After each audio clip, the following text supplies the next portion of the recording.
ఆ శివశక్తులు అంటే ఏంటి? అలాగే ఈ జోగినీలు అంటే ఏదైనా డిఫరెన్స్ ఉందా? లేకపోతే ఏంటి అదసలు? డిఫరెన్స్ అంటూ ఏం లేదండి. హ్మ్. ఇద్దరికీ అమ్మవారొస్తది. హ్మ్. ఇద్దరికీ ప్రజాసేవ జేస్తారు. హ్మ్. అర్థమవుతుందా?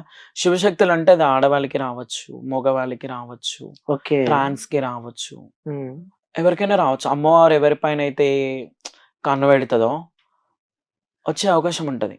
హ్మ్. అందులో దేవుడి లైఫ్ దేవునికి సేవ జేస్తూ వాళ్ళ ఇంట్లో వాళ్ళని గూడా వాళ్ళు చూసుకుంటారు. హ్మ్. జోగినీస్ అంటే ఏందంటే ఒక సర్టెయిన్ ఏజ్ అంటే మేము పుట్టినప్పుడు దేవుడు మా రాత పైనుండి రాసి పంపించేస్తాడు. ఇది ఇట్లా అనేసి. అట్లాంటప్పుడు ఏమైపోతది? ఒక జోగిని అంటే దేవుడికి మాత్రమే అంకితం. హ్మ్. ఎలా అంటే ఒక చిన్న ఏజ్‌లోనే మాకు అమ్మవారొచ్చినప్పుడు హ్మ్. మేము సంపూర్ణంగా ఒక స్త్రీలా మారిపోతాం. హ్మ్. స్త్రీలా మారిపోయిన తర్వాత అమ్మవారనేది మేము దేవుడికి బాగా అటాచ్ అయి ఉంటాం. మాకు సంసారం అనేది ఉండదు. హ్మ్. తల్లిదండ్రులుండరు. ఎవ్వరుండరు. మాకేదైనా భగవంతుడు. హ్మ్. భగవంతుడికి సేవ జేసుకోవాలి. భగవంతుడికి 10 మందికి చెప్పాలి. ఎవరికన్నా మంచి లేకపోతే వాళ్ళకి మంచి జేసి దేవుడి పేరు నిలబెట్టాలి. హ్మ్. సో, 24 అవర్స్ మేము దేవుడికి టచ్‌లో ఉంటాము. మందిరాల దగ్గర మా జీవనం సాగిస్తుంటాం. హ్మ్. అట్లా. అది జోగినీస్. ఓకే. అట్లా. సో, శివశక్తులకి, జోగినీలకి డిఫరెన్స్ చెప్పారు. హ్మ్. సో, మీరు చెప్తున్నారు అంటే చిన్న ఏజ్‌లోనే ఇలా మారిపోవడం, దేవుడు రావడం అంటే మీకు ఏ ఏజ్‌లో దేవుడొచ్చారు? నేను సిక్స్త్ క్లాస్‌లో ఉన్నప్పుడు నాకు దేవుడండి. ఓకే. సిక్స్త్ క్లాస్‌లోనే. సిక్స్త్ క్లాస్‌లోనే. అంటే ఎలా వచ్చాడు సడెన్‌గా? అంటే మా ఇంటికాడ బోనాలయితున్నాయి. హ్మ్. బోనాలయితుంటే ఇంక ఏమైందో ఏమో సడెన్‌గా డోల్ సౌండ్ విన్నా. హ్మ్. మా ఇంటి దగ్గర గూడా మా బ్యాక్ సైడ్ బస్తీలో. హ్మ్. డోల్ సౌండ్ ఇన్నా. ఇన్న తర్వాత ఫస్ట్ మస్తు ఏమంటారు ఆరటంతో ఎళ్ళిపోయినా. అది హ్మ్. ఎక్కడ కొడుతుర్రు అని జెప్పేసి ఆ సౌండ్‌కే అది ఏ గన్‌లో, ఎక్కడో అయిందో తెలీదు. ఆ ఓకే. సౌండ్ చెవుల్లో ఇనంగానే అట్లా ఆ బ్యాండ్ దగ్గరికెళ్ళిపోవడము. ఎళ్ళిపోయిన దాని తర్వాత బాడీ అంతా షివర్ కావడము. హ్మ్. దాని తర్వాత తర్వాత సడెన్‌గా అన్‌కాన్షియస్ అయిపోయినా. అన్‌కాన్షియస్ అయిపోయిన తర్వాత లేసి చూసేసరికి ఒళ్ళంతా పసుపు పసుపు ఉంది. ఒళ్ళంతా బరువెక్కినట్టు కాళ్ళు చేతులు గుంజడం ఓకే. అట్లా అయింది. దాని తర్వాత వేరే వాళ్ళు నాకే సడెన్‌గా అట్లా అయిపోయింది. ఫస్ట్ టైమ్ అయినప్పుడు నాకంత గుర్తులేదు. సెకండ్ టైమ్ అయినప్పుడు మా బస్తీలో అయినప్పుడే ఇట్లా దేవుడొస్తుంది అని మా ఇంట్లో వాళ్ళకి జెప్పారు. హ్మ్. దాని తర్వాత నేను ఒక 2, 3 ఇయర్స్ నాకు దేవుడొచ్చిన తర్వాత అప్పుడు మా ఇంట్లో వాళ్ళు వీడియో తీసి నాకు చూపించేంత వరకు ఇది నేనా అన్నది గూడా నేను ఓకే. నమ్మలే. అంటే స్టార్టింగ్ అసలు నీకు తెలియకుండానే ఆ వైబ్ అసలు క్రియేట్ అయింది మీకు. ఆ! తెలియకుండానే అట్లా అయిపోయింది. ఓకే. దాని తర్వాత ఇంట్లో వాళ్ళేమన్నారు మరి? ఇంగా ఎవరైనా యాక్సెప్ట్ జేస్తారా అండి అమ్మవారొస్తుంది అంటే? హ్మ్. మా ఇంట్లో గూడా ఫస్ట్ యాక్సెప్ట్ జేయలేదు. హ్మ్. తర్వాతకి యాక్సెప్ట్ జేషిర్రు. ఓకే. సో, దాని తర్వాత ఎలా ఎలా లైఫ్ స్టార్ట్ అయింది మరి? లైఫ్ అంటే ఏం లేదండి. నేను BSc completed. Yes. Chennai international కాలేజ్‌లో. నాది ఓకే. ఎక్కడ? చెన్నై ఇంటర్నేషనల్ కాలేజ్‌లో అన్నామలై యూనివర్సిటీ నాది. ఓకే. అక్కడ చదువుకున్నా. హ్మ్. సో, నేను ఇంటర్ నారాయణ కాలేజ్‌లో కంప్లీట్ చేసుకున్నా. సో, హ్మ్. నేను కూడా ఎడ్యుకేటెడే. యెస్. అవును. చదువుకున్నా.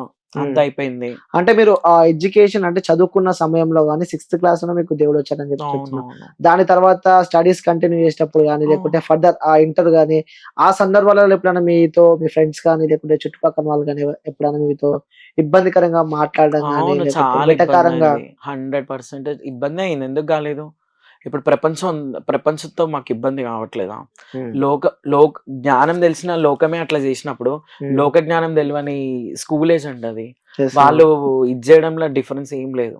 నా నేనంటే ఫస్ట్ చాలా బాధపడ్డా. ఎందుకంటే అబ్బాయిలందరూ ఒక రోలో కూర్చుంటుండే, అమ్మాయిలందరూ ఒక రోలో కూర్చుంటారు. నేనొక్కదాన్ని ఒక రోలో, ఒక బెంచ్‌లో కూర్చుంటుండే. అయ్యో! ఆ! నేను చాలా బాధపడ్డా. అట్లా నా 10థ్ వరకు స్టార్ట్ అయిపోయింది. ఆ! 10థ్ వరకు అట్లనే కంటిన్యూ చేసిన. ఒక్కదాన్ని కూర్చోవడము, నాకు బాధ అనిపియడము, ఫ్రెండ్స్ అందరూ లంచ్‌లో వాళ్ళందరూ కూర్చొని అవును. తినడము, హ్మ్. నేను సెపరేట్‌గా కూర్చొని తినడము. అట్లా ఇంకా అయిపోయింది. ఇంటర్‌లో కూడా సేమ్ థింగ్ అలానే అయింది. నేను ఎప్పుడైతే నా బీఎస్సీ కంప్లీట్ చదువుకోవడం కోసం నేను చెన్నైకెళ్ళినో, హ్మ్. అక్కడ నేను హాస్టల్‌లో జాయిన్ అయినా. హ్మ్. హాస్టల్‌లో జాయిన్ అయినప్పుడు గూడా నేను చాలా ప్రాబ్లమ్ ఫేస్ చేసిన. ఎందుకంటే నేను ఒక 3 ఇయర్స్ నేను ఒకటే రూమ్‌లో ఉన్నా అండి. నా హ్మ్. రూమ్‌లో ఎవ్వరు లేకుంటుండే. ఓకే. ఎందుకంటే నేను ట్రాన్స్ అండి. అంటే లైక్ నా బిహేవియర్ అమ్మాయిలా ఉంది. నా హ్మ్. నడక అమ్మాయిలా ఉందని జెప్పేసి నేను 3 ఇయర్స్ ఒక్కదాన్నే. అసలు మా కాలేజ్‌కి, మా హాస్టల్‌కి ఒక 20 కిలోమీటర్స్. 20 కిలోమీటర్సా? 20 కిలోమీటర్స్ జర్నీ ఉంటది. కాలేజ్ బస్ ఉంటది. ఆ బస్‌లో గూడా నేను నించొనే పోతుండే. నాకు సీట్ ఇచ్చేవాళ్ళు గాదు. అయ్యో! ఒకవేళ ఇన్‌కేస్ ఆ! నేను ముందెళ్లి కూర్చుంటే, ఆ సీట్ పక్కన ఎవరు నించున్నా నించుంటారు, కూర్చునేవాళ్ళు గాదు.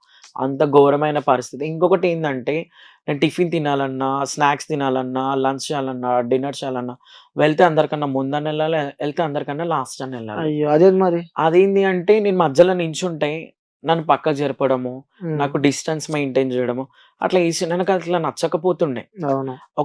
ఇప్పుడు ట్రాన్స్ అంటే ప్రతి ఒక్కరికి ట్రాన్స్‌జెండర్ అంటే విలువియ్యాలని ఇప్పుడు అప్డేషన్ వచ్చింది. హ్మ్. ఒకప్పుడు అప్డేషన్ లేదండి. హ్మ్. ఒక గొజ్జ, ఒక ట్రాన్స్ ఒక ట్రాన్స్‌లాగా ఒక అబ్బాయి ట్రాన్స్‌లో బిహేవ్ అవునులే. చేస్తుండంటే వాడిని వింతగా చూసేవాళ్ళు. హ్మ్. దగ్గరికి కూడా వచ్చేవాళ్ళు కాదు. టీజింగ్ చేసేవాళ్ళు. హ్మ్. అట్లా నన్ను చాలా టీజింగ్ చేస్తున్నా. నేనట్లా ఫస్ట్ ఎళ్ళలేకపోతుండే. హ్మ్. ఎందుకంటే నేను లేసేసరికి లేట్ అవుతుండేనో, కాలేజ్ నుండి వచ్చేసరికి లేట్ అవుతుంది. అట్లా లేట్ అవుతుండే. ఫస్ట్ ఎళ్ళడం మ్యాథ్స్ కష్టమవుతుండే. నేను లాస్ట్ ఎళ్ళేసరికి అసలు నాకు ఫుడ్డే దొరకకపోతుండే. అయ్యో! దొరకనప్పుడు హ్మ్. నేను వాటర్ తాగి వండుకుంటుండే. ఇప్పుడు ఇట్లా చేస్తుర్రు కాలేజోళ్ళని నేను కాలేజ్‌లో కంప్లెయింట్ ఇస్తే ఏం చేస్తాడు ప్రిన్సిపల్ ఒక్కసారి, 2 సార్లు చెప్తాడు. హ్మ్. వాళ్ళెంత యాక్షన్ తీసుకుంటారా? లేదు. ఇంట్లో వాళ్ళకి చెప్తే ఏం చేస్తారు? నీ బిహేవియర్ అట్లుంది. అందుకే వాళ్ళు అట్లా వాళ్ళేం చేస్తారు జేస్తున్నారు? మార్చుకో అని అంటారు. అవును. ఇప్పుడు నేను ఎవ్వరికీ చెప్పుకోకుండా హ్మ్. అట్లా ఇంట్లో వాళ్ళకి దూరమయ్యి, అట్లా కాలేజ్‌లో వీళ్ళతో బాధపడుతూ, రూమ్‌లో ఒక్కదాన్ని ఉంటూ హ్మ్. 3 ఇయర్స్ ఒకటే రూమ్‌లో ఉన్నా అండి. నరకం, నరకం నరకమా, జేస్తుంటాను. నరకమా ఎంత పెయిన్ అనుభవించినో నాకు తెలుసు. హ్మ్. ఇప్పటికి చెప్తున్నా నా ఇంటర్, నా డిగ్రీ, నా 10థ్ ఎటువంటి స్వీట్ మెమోరీస్ లేవండి నాకు. అయ్యో! ఆ! అట్లా అంత అంత బాధలు భరిస్తూ గూడా నా ఎడ్యుకేషన్ నేను కంప్లీట్ జేసుకున్నా. నిజంగా సూపర్ అసలు. నా ట్రైనింగ్ గూడా నేను కంప్లీట్ జేసుకున్నా. ఓహ్! నాకు సూపర్. ఇక్కడ అన్నిట్లల్లో నాకు ప్రాబ్లమ్స్ ఫేస్ జేసిన. నాకు చదువుకోవాలని పట్టుదలుండే. మా అమ్మకి నేను అందరూ ఎంతమందైతే నన్ను ఇట్లా అంటున్నారో వాళ్ళ పైన ముక్కు మీద ఏలేసుకునేటట్టు బ్రతకాలి అని జెప్పి, మా సూపర్. అమ్మ చెప్పిన దాంట్లో నేను పోయినా గాబట్టి, మా అమ్మ ఫస్ట్ సపోర్ట్ అండి నాకు. మా మదరే సూపర్. నాకు ప్రతి దాంట్లో మా మమ్మీ నాకు సపోర్ట్ జేస్తది. సో, హ్మ్. మా అమ్మ కోసం నేను చదవాలనుకున్నా. మా అమ్మ కోసమే చదివిన. అసలు హ్మ్. యాక్చువల్‌గా నేను అబ్రాడ్ ఎళ్ళిపోతుండే. ఇక్కడ గూడా ఉండకపోతుండే. అబ్రాడ్. కెనడా ఎళ్దామని హ్మ్. అనుకున్నాం. సో, కెనడా ఎళ్దాం అనుకునేసరికి ఇంతలోనే అమ్మకి క్యాన్సర్ అని తెలవంగానే అమ్మకి ట్రీట్‌మెంట్ చేయడం కోసం 1 ఇయర్ టైం పట్టింది. ఓకే. ఇప్పుడు క్యాన్సర్ ట్రీట్‌మెంట్ మాక్స్ అవునులే. 1 అవును. ఇయరే ఉంటది. మాక్సిమం ఉంటది. అవును. 1 ఇయర్. ఇప్పుడు మా అమ్మకి నేను తప్ప ఎవరున్నారు? హ్మ్. అంటే అందరూ. కానీ మా అమ్మకి ఇప్పుడు తమ్ముడు చదువుకుంటుండు. హ్మ్. చెల్లి చదువుకుంటుంది. హ్మ్. నాన్న పని జేయాలి. మేము పని జేసుకుంటేనే మాకు రూపాయి. అవును. ఇప్పుడు ఖాళీగా ఉన్నది నేనొక్కదాన్నే.